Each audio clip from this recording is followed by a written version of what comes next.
Back in 2013, a trailer was released teasing a future collaboration between the Shin Megami Tensei and Fire Emblem teams. This prompted a load of speculation, which eventually turned out to be wrong. Very wrong. Because the game that came out was far different from anything anyone could have expected, with Tokyo Mirage Sessions Sharp FE taking inspirations from both series, but largely being an original story about the entertainment industry. Here's 5 things you need to know.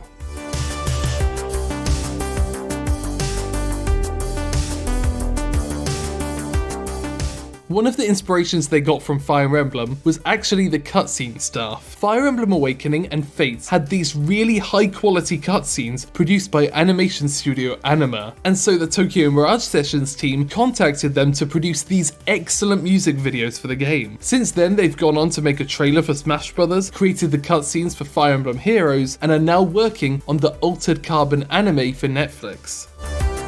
In casting for Tokyo Mirage Sessions, they wanted to find voice actors with similar talents to the characters in the game. In Japan, it's often expected that those in the entertainment industry will branch out into several different things, so they tried to find actors who had done singing before. While most of them had done character songs before, the actors playing Tsubasa, Kiria, Mamori, and Yashiro have all released their own original singles and albums. Likewise, Yuki Ono, who plays Toma, has, like the character, also acted in tokusatsu drama.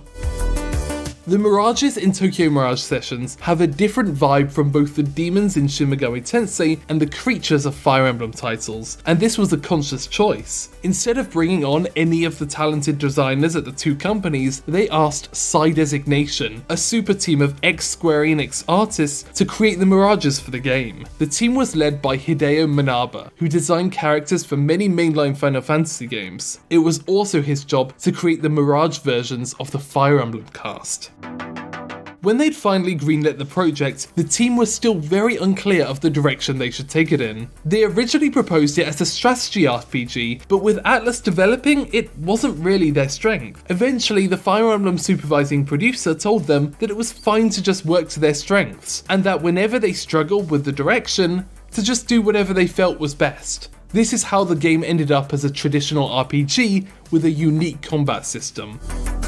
Although we eventually got a Shin Megami Tensei Cross Fire Emblem crossover, this wasn't actually the first choice. Initially, they were proposing a crossover between Fire Emblem and the Pokemon series, believing the gameplay systems to be compatible enough. Unfortunately, this fell through when they found out the Pokemon company had already pitched a collaboration with another strategy RPG, the Nobunaga's Ambition series. This game would eventually become Pokemon Conquest. Seeing this, the team opted for their second pick, Shin Megami Tensei. Thanks for watching OTAQUEST in Japan, and feel free to subscribe to find out more about Japanese anime, games, fashion, music, and more.